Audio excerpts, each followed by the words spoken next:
Dog versus dog की series में आपका स्वागत है। आज की वीडियो में हम रॉटवाइलर वर्सेस जर्मन शेफर्ड को कंपेयर करने वाले हैं। देखेंगे कौन सा आपके लिए कौन से टाइप में बेस्ट रहेगा, जिससे कि अगर आप ये डॉग ब्रीड आपके पास है या फिर आप लेने वाले हो तो आपको चूज़ करने में, संभालने में आसानी होगी। Number 1, intelligent. अब दोनों ही डॉग ब्रीड इंटेलिजेंस के मामले में काफ़ी ज़्यादा आगे आते हैं, चाहे वो रॉटवाइलर ले लो या जर्मन शेफर्ड ले लो। लेकिन जर्मन शेफर्ड रॉटवाइलर के मुकाबले में थोड़ा सा इजी टू हैंडल होते हैं, क्योंकि इंटेलिजेंस के मामले में रैंक में थोड़ा आगे आते हैं। साथ साथ ये डॉग ब्रीड की मुश्किल से मुश्किल ट्रेनिंग थोड़ी और आसानी से हो जाती है रॉटवाइलर के कंपेयर में। दोनों ही डॉग ब्रीड ट्रेन हो जाएंगे, लेकिन आपको जो है ट्रेनिंग में इनकी खास ध्यान देना पड़ता है, क्योंकि एग्रेसिव बिहेवियर दोनों में देखने को मिल सकता है। ट्रेन ईजीली हो जाएंगे, आपको सिर्फ जो है पॉजिटिव रीइंफोर्समेंट यूज़ करना पड़ेगा। साथ साथ उनको जो भी ट्रेनिंग दो तो ऐसा नहीं कि एक जगह बांध के रखो या मारो। अगर मारोगे तो बॉन्ड भी ख़राब होगा, डॉग एग्रेसिव भी बनेगा और किसी भी डॉग को या फिर कोई भी एनिमल को मारना नहीं चाहिए। तो अच्छे से रखिए, उनकी फेवरेट ट्रीट दीजिए, वो ट्रेन ईजिली हो जाएंगे। लेकिन थोड़ा सा जो है इसमें जर्मन शेफर्ड आपके लिए ईजी रहेगा, इसलिए एक मेडल जाता है उन्हें। नंबर 2 आता है फॉर फर्स्ट टाइम ओनर। अब काफ़ी सारे लोगों का यही सवाल होता है कि इन दोनों में से फ़र्स्ट टाइम ओनर कोई डॉग है क्या फ़र्स्ट टाइम ओनर के लिए ये डॉग ब्रीड होते हैं। तो देखिए, ऐसे तो कई सारे अलग ऑप्शंस होते हैं आपके लिए, जैसे कि लैब्राडोर रिट्रीवर, पग, बीगल, गोल्डन रिट्रीवर। ऐसे कई सारे डॉग ब्रीड जो फर्स्ट टाइम ओनर के लिए बेस्ट चॉइस होंगे इनके मुकाबले में। लेकिन अगर आप ऐसे ओनर हो जो कि डॉग ले रहे हो और थोड़ा बहुत जो है डॉग ब्रीड के बारे में जानते हो, इन दोनों में से ही लेना है आपको, और आपको ऐसा है कि ये दोनों के अलावा कोई और डॉग ब्रीड नहीं चाहिए, या फिर आपका बचपन का सपना हो, आपने इन्फॉर्मेशन पूरी ली हो और इनमें से एक डॉग ब्रीड के साथ जाना हो, तो मैं सजेस्ट करूँगा आप जर्मन शेफर्ड के साथ जा सकते हैं। अब जर्मन शेफर्ड को क्यों मैं बोल रहा हूँ, क्योंकि रॉटवाइलर के मुकाबले में जर्मन शेफर्ड आजकल as a family dog breed भी काफ़ी ज़्यादा एडॉप्ट किया जा रहा है। इनको थोड़ा जो है आप अंडरस्टैंड करना ईजी रहेगा रॉटवाइलर के मुकाबले में। रॉटवाइलर भी अच्छे फैमिली डॉग ब्रीड बन सकते हैं, नो डाउट, लेकिन उन पर ध्यान, डिसिप्लिन काफ़ी ज़्यादा रखना पड़ता है, इसलिए इस मामले में भी मेडल जाता है जर्मन शेफर्ड को। Number 3, socialisation. सोशलाइजेशन में दोनों ही डॉग ब्रीड को काफ़ी ही अच्छी सोशलाइजेशन की ज़रूरत होती है, वो भी बचपन से। दूसरे डॉग के साथ, पेट्स के साथ, एनिमल्स के साथ इनको सोशलाइज कराना काफ़ी ज़रूरी हो जाता है, क्योंकि अगर इन डॉग ब्रीड को आप नए एनवायरनमेंट से, नए लोगों से, नए एनिमल से नहीं मिलाओगे तो कभी अचानक जाएंगे तो ये भाग करेंगे, अटैक करेंगे और खतरा महसूस कर सकते हैं। उनको ऐसा लगेगा यहाँ कभी आया नहीं, या फिर कोई डॉग अचानक आ जाएगा तो उसके साथ फ्रेंडली नहीं हो पाएगा। इसलिए सोशलाइज अपने डॉग ब्रीड को ज़रूर से कराए बचपन से ही। इस मामले में दोनों मेडल जो है दोनों डॉग ब्रीड को जाते हैं। नेक्स्ट आता है ट्रेनिंग।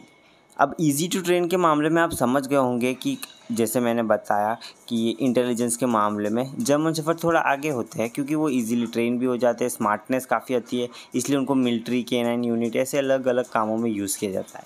और आप काफ़ी लोग बोलेंगे वो तो रॉटवाइलर भी यूज़ किए जाते हैं, लेकिन उनको जो है थोड़ा डिसिप्लिन ज़्यादा, ट्रेनिंग ज़्यादा, फोकस ज़्यादा देना पड़ता है जर्मन शेफर्ड के मुकाबले में। तो इस मामले में हम मेडल जो है इक्वली डिवाइड करेंगे दोनों ही डॉग ब्रीड को। With childrens. अब काफ़ी सारे ऐसे होते हैं फैमिली में जिनके घर पे बच्चे होते हैं, तो क्या इनको रखना सही रहेगा? तो देखिए, अगर आप घर के लिए डॉग ब्रीड ला रहे हो, आपके घर में चिल्ड्रंस है, तो मैं सजेस्ट करूँगा फ्रेंडली डॉग ब्रीड के साथ आप जाए, वो बेहतर रह सकते हैं इनके मुकाबले में।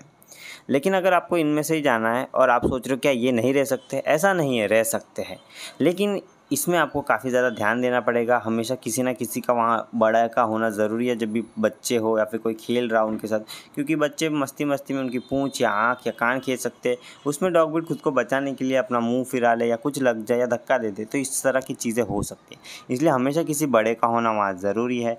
साथ साथ अगर आप इनको बचपन से ट्रेन, सोशलाइज करते हो अच्छे से डॉग ब्रीड्स के साथ, दूसरे लोगों के साथ, तो ये लोग भी रह सकते हैं। लेकिन याद रहे, हमेशा किसी बड़े का होना वहाँ ज़रूरी है। इस मामले में जो है थोड़ा सा बेटर आपको जर्मन शेफर्ड देखने को मिल सकते हैं, तो इस मामले में इसका मेडल भी जर्मन शेफर्ड को जाएगा। स्ट्रॉन्गनेस की बात करूँ, गार्डिंग की बात करूँ सिर्फ, तो दोनों ही डॉग ब्रीड गार्डिंग के मामले में काफ़ी ज़्यादा आगे आते हैं। दोनों ही अपने ओनर्स के लिए कुछ भी कर सकते हैं, हर हद तक जा सकते हैं। लेकिन थोड़ी पावर के मामले में यहाँ पे रॉटवाइलर बाजी मार लेता है। उनकी मसल्स से, उनकी बॉडी से आपको ये पता चलता होगा। तो इस मामले में मेडल जाता है रॉटवाइलर को। टेम्परामेंट्स की बात करूँ तो दोनों ही dog breed loving, friendly intelligent, protective, alert होते हैं। दोनों ही डॉग ब्रीड को एक्सप्लोर करना काफ़ी ज़्यादा पसंद होता है। बात करूँ अपार्टमेंट की, तो अपार्टमेंट में रख सकते हैं या नहीं, तो दोनों ही डॉग ब्रीड को आप रख सकते हो, लेकिन ऐसा नहीं कि स्मॉल अपार्टमेंट भी 2 BHK या 3 BHK होने वाले होने चाहिए। उसमें भी अगर ज़्यादा लोग रहते हो तो प्रॉब्लम हो सकती है, क्योंकि ये dog breed freely moving space चाहिए होती है। एक जगह पे बैठे रहना या फिर बांधे रखने से एग्रेसिव नेचर और उन्हें पसंद भी नहीं होता। इसलिए इन डॉग ब्रीड को अगर आप रख रहे हो तो आपके पास जो है थोड़ा घर बड़ा होना चाहिए। ऐसा नहीं कि एक रूम वाला ही है जिससे प्रॉब्लम आपको भी होगी, डॉग ब्रीड को भी होगी। तो अगर रख रहे हो तो जो है 2 BHK, 3 BHK या 2 BHK या 3 BHK अपार्टमेंट या खुद का हाउस में जो है बड़ा होना ज़रूरी है। बात करें ये खुद को ढाल सकते हैं इंडियन वेदर्स में कि नहीं, तो जी हाँ, बिल्कुल दोनों ही डॉग ब्रीड इंडियन वेदर में आराम से रह सकते हैं, हर सीज़न में आराम से रह सकते हैं। लेकिन थोड़े से प्रिकॉशंस, जैसे कि गर्मियों में इनको बाहर धूप में ना रखें, बारिश में बाहर ना रखें, और ठंडियों में उनको जो है आप स्वेटर पहना सकते हो। ये सब थोड़ी थोड़ी बेसिक चीज़ें हैं जो आपको ध्यान रखनी पड़ेंगी। बाकी ये आराम से सर्वाइव कर सकते हैं, खुद को ढाल लेते हैं हर एनवायरनमेंट में। इस मामले में दोनों को मेडल जाएगा। बात करें एक्सरसाइज़ की, क्या इन डॉग ब्रीड को एक्सरसाइज की ज़रूरत होती है, और होती है तो दोनों में से किसको ज़्यादा? तो इस मामले में दोनों ही डॉग ब्रीड को एक्सरसाइज की सख्त ज़रूरत होती है। रेगुलरली आपको जो है इनको सुबह शाम वॉक ज़रूर से ले जाना चाहिए। 15 से 20 मिनट की एक्सरसाइज की इनको ज़रूरी होती है। अगर इनको एक्सरसाइज नहीं मिलती तो हेल्थ प्रॉब्लम्स, बोर्डम के कारण ये बाइटिंग की इशू, घर में कुछ च्यू कर लेना, ऐसे सब चीज़ें आपको देखने को मिल सकती है, क्योंकि इनमें एनर्जी काफ़ी ज़्यादा होती है। एनर्जी रिलीज़ करने को इनको कुछ ना कुछ टास्क या कुछ ना कुछ करने को चाहिए होता है। इसलिए इनकी वॉकिंग पे ज़रूर से ले जाए। साथ साथ आप फैच खेल सकते हैं या फिर कुछ और खेल सकते हैं इन डॉग ब्रीड के साथ। नेक्स्ट आता है, काफ़ी सारे लोग ऐसे होते हैं जो वर्क करते हैं, तो क्या इन डॉग ब्रीड को अकेला छोड़ सकता है थोड़े टाइम के लिए? तो इस मामले में दोनों ही डॉग ब्रीड अकेले नहीं रह सकते, क्योंकि इन दोनों ही डॉग ब्रीड को अपने फैमिलीज़ के साथ रहना, टाइम स्पेंड करना काफ़ी ज़्यादा पसंद होता है।